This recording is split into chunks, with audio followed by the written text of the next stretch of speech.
Hello friends, and welcome to Garden Creekside. We have had some glorious rainy days here lately in North Carolina. Just had a bird try to take me out. I'm standing beside the feeder. I guess she didn't realize I was standing right here. I digress. That was a fun little blooper. It's never boring around here, my friends. Never boring. With this rain, it means that the garden is nice and well watered. And you know what? Sometimes we have to really take a look at our garden and evaluate it. How are the plants doing? Are they happy where they are? Do they need to have a new home? Are they struggling? Well, I find myself in that situation today. I have a hydrangea here on the edge of the Woodland garden. And y'all, I have been trying for years to make this hydrangea happy. And it just came to me. You know what, Jenny? Stop trying so much. The plant's not happy. You need to move it. So that is what we're going to do today.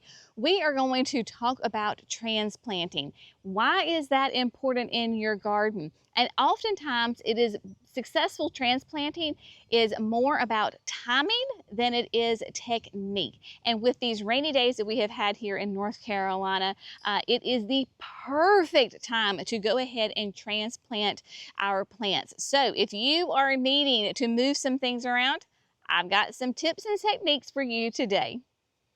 Today I am going to share with you some tips on how I successfully transplant our plants here in our North Carolina Zone 8A garden. We are going to transplant some native Christmas ferns from a different part of our property.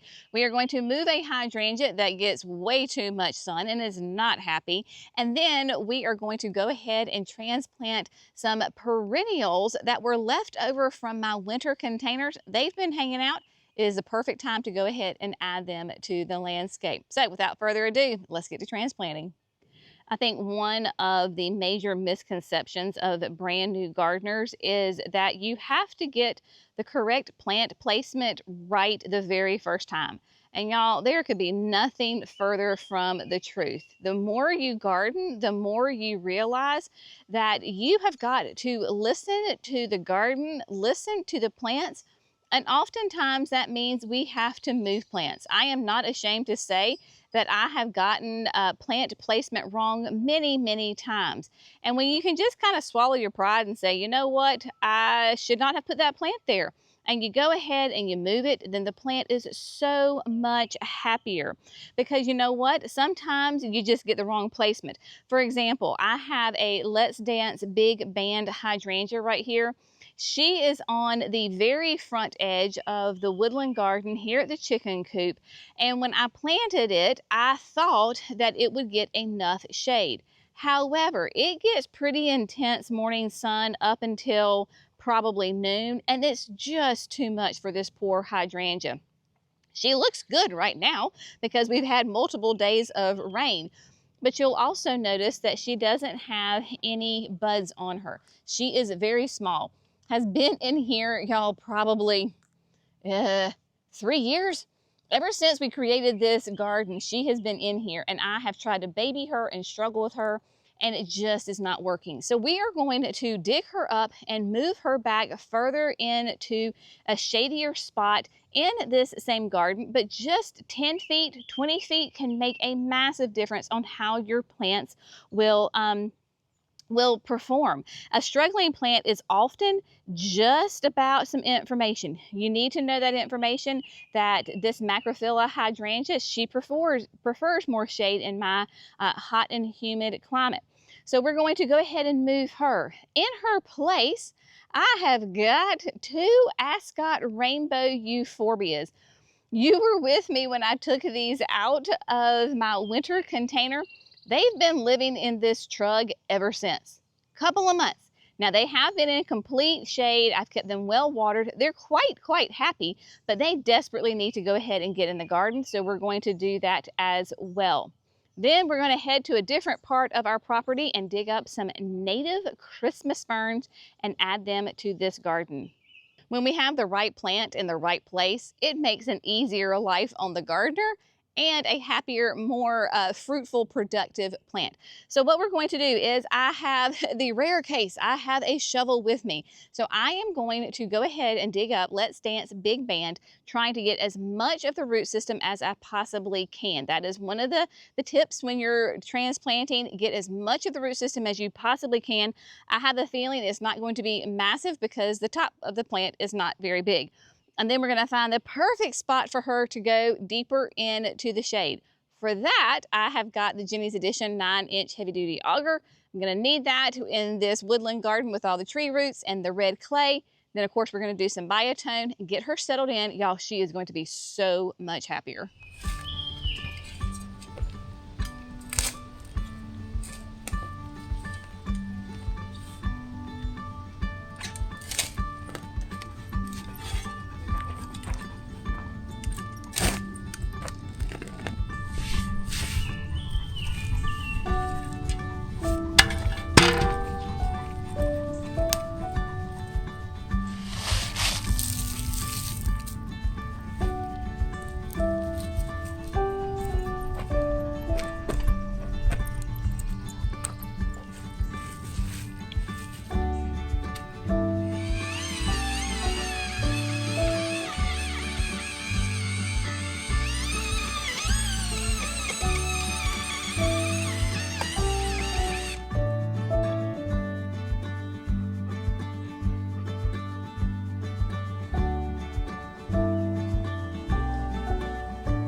My friends, as easy as that, we have got the 2 Ascot Rainbows in the ground, and Let's Dance Big Band, she's 10 feet behind where she was originally. It made it really easy to put the bigger Ascot Rainbow just directly in the hole of Let's Dance Big Band. If you've never grown Ascot Rainbow, it is absolutely one of my all-time favorite perennials. It is definitely much, much more sun tolerant than the Macrophylla hydrangea. It can take good, it actually can do full sun, but it will do great in like 5 to 6 hours of intense morning sun and then go into the shade. Gorgeous bicolor on it. It will change brighter colors now that it's going to be in more sun. Like I said, it has been in complete and total shade just while I was waiting to transplant it. And then Big Band, she got moved back here next to a hellebore, the Florida Sunshine Elysium to her left, and then of course there's Pulmonaria back there as well. The ground is nice and moist. We have got dark clouds above us, so I'm expecting us to get more rain. If not, tomorrow morning, I'm probably going to come back in here, add compost around her, get her nice and watered in, and then just let her do her thing.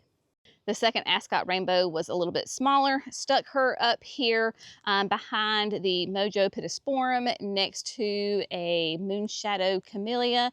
Wee White 2.0, there she is right there, will get nice and big and very, very happy. So choosing when to transplant is probably more important than the technique, right? It's easy to dig up a plant, dig a hole, and plop it back in. But choosing those days that it has been raining or it's going to, you're going to get good solid rain to settle those plants in. The humidity, let me tell you, she is high. So there is not going to be a ton of water evaporation from the ground and the air. These plants will naturally just settle in really well and not going to have a lot of transplant shock. Cloudy days, rainy days, perfect to do it. The temperatures are cooler. We're going to be in the upper 70s, low 80s. Not in the 90s. And I'm sitting here and there's a beautiful hummingbird over there at the chicken coop. And so choosing those days to do it is perfect. Now, what we're going to do next is we're going to head to a different part of our property. One I don't think you have ever seen before. This is a very private space for us. And so I'm going to take you into a little glimpse because we have got the most magical woodland space that the Lord has just planted and created. We have done absolutely nothing to it, but there are some Christmas ferns. These are native evergreen ferns here in the southeast.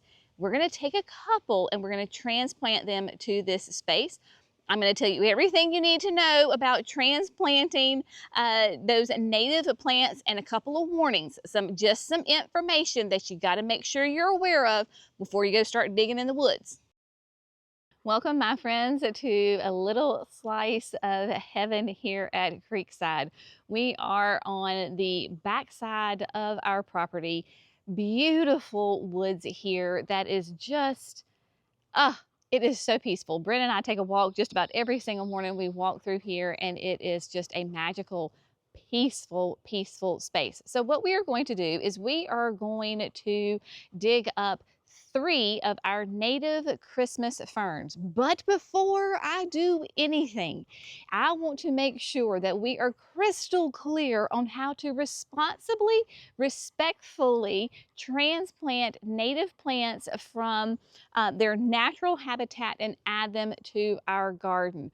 First and foremost, never, ever go dig on public land, state parks, protected habitats, none of that. Somebody else's property. If you do need to do that, or you feel like you need to do that, you must have specific approval to go and dig in those places. I would even suggest you get it in writing that you have permission to do that, because so much of our native natural habitat, we want to protect it. We want to be good stewards of this. We are on our very own property and there are thousands upon thousands of Christmas ferns here. We're going to be very responsible. We are not going to damage, strip, take away all of the ferns. We're going to dig up 3 out of, like I said, thousands. You must be very responsible because we want to protect the land that has been given to us to steward. If you decide that you're going to go and dig up plants on protected land, you need to be prepared to be prosecuted to the fullest extent. We have the Blue Ridge Parkway is very close to us, relatively speaking, right? It's about an hour and a half away. Went to school there. You've got the Great Smoky Mountain National Parks, all these national parks, state parks. You cannot go dig on there, okay? So I'm just going to say that very, very clearly. Now, the best way to know what is thriving in your area, your ecosystem, is to take a look around. If you happen to live in an area like we do, where you have a lot of natural, native plants growing around you, then we want to study that. I have been studying this spot and these plants for literally years. Mimi has successfully transplanted these Christmas ferns to the pines, so you can actually see them growing. So what we're going to do is, because I know that they thrive in this shaded, very acidic soil, very kind of deep shade underneath the pine trees, that is what we're going to recreate over at the Woodland Garden. Christmas ferns, they are hardy, they are evergreen, they are beautiful. More of an upright habit, especially with those established ones, and then just beautiful. So I would also say, before you go digging, know what transplants well. So on one of our walks, of course, I know that Mimi has transplanted the Christmas fern, so I know that they transplant well. We also have further down this massive, huge stand of creeping cedar, this beautiful evergreen ground cover. I would love to have that over there at the chicken coop. A little bit of research, it transplants horribly. They say it has a horrible rate of survival when you dig it up, so best enjoy it where it is. So that's what I'm gonna do. Even though I would love to have it at the chicken coop, we're not going to do it because I'll end up killing the plants and I don't want to do that. So we're going to leave it alone. So what I have is my shovel, and we are going to find 3 nice clumps of the Christmas ferns. Again, dig up, get as much soil and the roots as we possibly can, put them in my truck, and then we're going to head back over to the chicken coop.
I have no doubt that these native Christmas ferns are going to thrive in this new space, because where I took them from is the exact same conditions that I moved them to. Dry shade, acidic soil.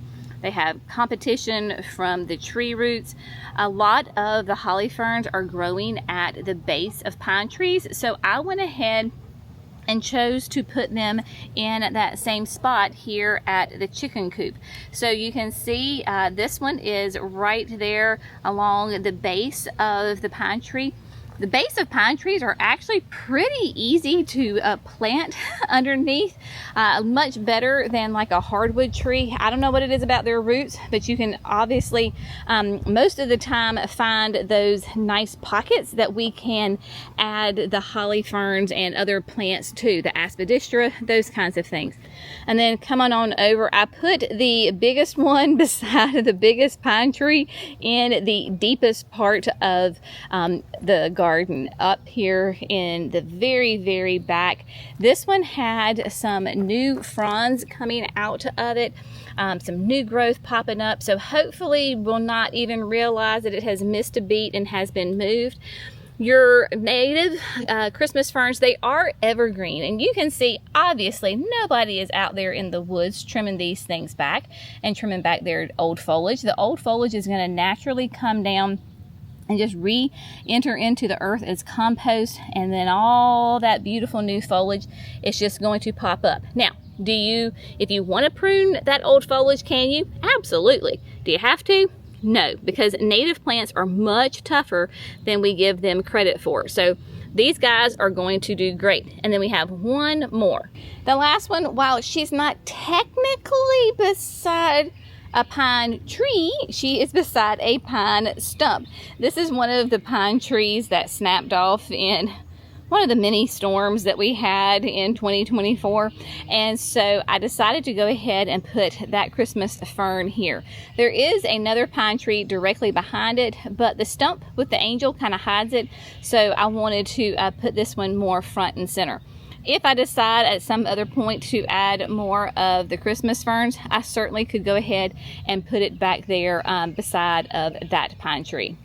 One of the greatest garden lessons that you can learn as a gardener It's a great one, but sometimes it can be hard, is to understand, to stop forcing plants to fit the vision that we have for the space and actually put the plants where they're going to grow, bloom, and thrive. It's a bit of a humbling experience, I will say. And so if you just listen to the plants, pay attention. That's why I say be a student of your own garden, to pay attention to the plants. Are they thriving? If they're not thriving, something is wrong. So we need to change something. Is that the amount of water? Is it the amount of sunlight? Is it amount of wind protection, cold protection, heat protection? What is it? So you have to really study your garden, study the plant, know what that plant wants, and then ask yourself, okay, what is my garden lacking that this plant is not getting what it needs? And then find that spot in your garden where that plant can thrive. So as always, we hope you have found this fun, informative, and inspirational. Y'all, there is grace in gardening, right? You have an amazing day. We'll see you in the next video. Bye, friends.